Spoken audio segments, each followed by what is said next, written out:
सूरदास जैसे जो भगत है, जब प्रभु के पद गाने लगते हैं स्वयं को इतना डुबा लेते हैं उस आनंद के सागर में, प्रेम के सागर में, पूरे समय का ख्याल नहीं रहता।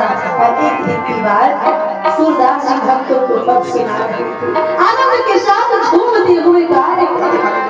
अर्धरात्रि हो गई तो भैया कुछ लोगों को नींद लगने लगी तो घर के लिए प्रस्तुत कर गए। कुछ लोग जो स्वामी जी के भक्त थे, सूरदास जी के प्रेम के वशीभूत होकर रुके तो रहे, लेकिन निद्रा के वशीभूत हो गए। खर्राटे की आवाज सुनाई सूरदास जी की, मेरे भक्तों को नींद लगने लगी, अब मुझे यहाँ से विश्राम देना चाहिए और हमें भी विश्राम करना चाहिए। सूरदास जी सोच रहे हैं कि अपनी कुटिया तक जाऊंगा कैसे अकेला, सभी तो सो गए। देखिए संतना हमें ऐसा होता है, किसी को कहीं कष्ट देना नहीं चाहते। अगर कोई सो रहा है, अगर उठाऊंगा तो उसे शरीर पीड़ा होगी, ऐसा भी नहीं कर सकता कि संत नवनीत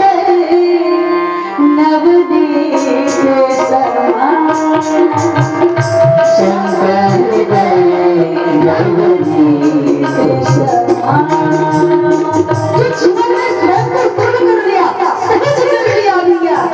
मेरे वाणी के द्वारा किसी को पीड़ा न पहुंचे, मेरे किसी कार्य के द्वारा किसी को पीड़ा न पहुंचे, जो सदैव ध्यान देता हुआ मानता वही संत है और उसका यही भक्त है। सूरदास जी बोले तो किसी को परेशान नहीं करूंगा, मैं खुद अकेला आ जाऊंगा अपनी कुटिया में। सूरदास जी के हाथ में प्यारा लिए, लाठी लिए और धीरे धीरे अपनी कुटिया की तरफ प्रस्थान करने लगे, लेकिन मार्ग भूल गए। ऐसा मार्ग पकड़ लिए जिधर 2-4 कदम पे गहरा कुआं था। कृष्ण कन्हैया देख रहे हैं, अरे मेरा जो रोज मेरा पद भजन गाकर स्वयं को सराबोर करता है, भक्तों को भी आनंद से भर देता है, आज ये मेरा भगत कुछ क्षण में ही कुएं में डूब जाएगा। अगर आगे कदम तो ही चाल बढ़ाएगा तो कृष्ण कन्हैया बोले मुझे अपने भक्त की रक्षा करनी है।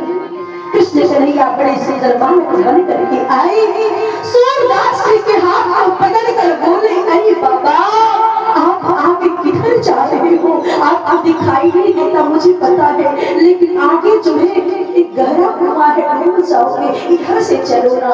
सूरदास जी ने कहा, अरे बालक अरे कहां से आ गया, और कोई रात्रि में जिस समय सभी सो रहे हैं आप जग रहे हो, क्यों जग रहे हो? कृष्ण कन्हैया ने कहा, बाबा मुझे आपके पद भजन बड़ी प्रिय लगे, बस वही सुन रहा था, मुझे निद्रा नहीं लगी। अच्छा, सूरदास जी ने कहा, आप साधारण बालक तो नहीं लग रहे, आज के साधारण प्राकृतिक बालक तो नहीं लग रहे, अब तक जो सो जाते हैं इतनी देर रात्रि तक जगना आप सामान्य नहीं लग रहे, आपका नाम क्या है?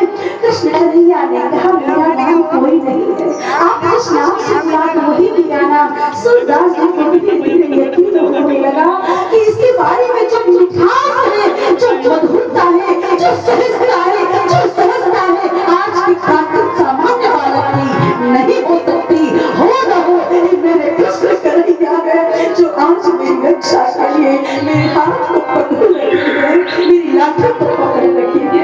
सूरदास जी को बड़ा आनंद मिला कि प्रभु मेरे पास मित्र नहीं है, मैं आपको बिहार नहीं सकता, लेकिन आपकी अनुभूति तो कर सकता हूँ, आपको छू तो सकता हूँ, आपका स्पर्श तो कर सकता हूँ, इतना तो छोटा है।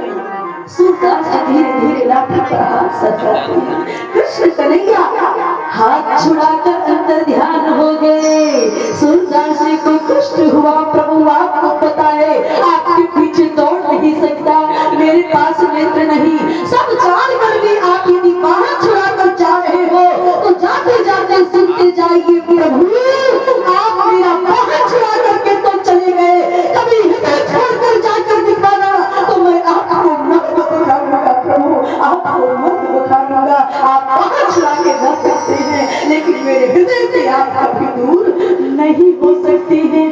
कि बाहर छुड़ा के जाते हो कि पिघल जान कर मोही, हृदय छुड़ा के जाओगे तो मर्द बखानो तो जिस दिन साधक शक्ति को भक्त के जीवन में ऐसा भाव आ जाएगा, परमात्मा के प्रति पूर्ण रूप से समर्पित हो जाएगा, और केवल परमात्मा का ही जिक्र करेगा मेरे प्रभु, उसके लिए सदैव बंधु सखा महतारी बेटा बेटे सब बनने के लिए तैयार है भैया। बस स्वयं को परमात्मा को सौंप दिखाओ, पूर्ण रूप से समर्पित होकर तो दिखाओ भैया।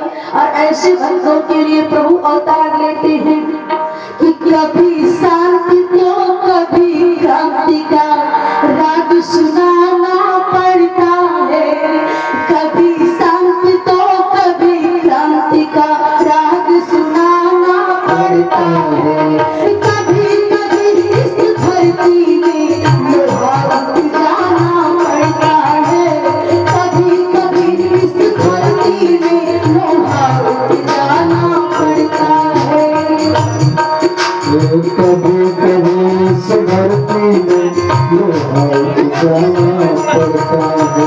जब अल्लाह धृतराष्ट्र राष्ट्र की सिंहासन पर बैठा हो, जब अल्लाह धृतराष्ट्र राष्ट्र की सिंहासन पर बैठा हो, अत्याचार पनपने पर भी चैन नींद की सोता हो, अत्याचार पनपने पर भी चैन नींद की सोता हो। भाई का हिस्सा लेकर जब करता बड़ा अनादर भी, भाई का हिस्सा लेकर जब करता बड़ा अनादर भी, बिना युद्ध के भूमि न दूंगा सीधे लोग बराबर भी, बिना युद्ध के भूमि न दूंगा सीधे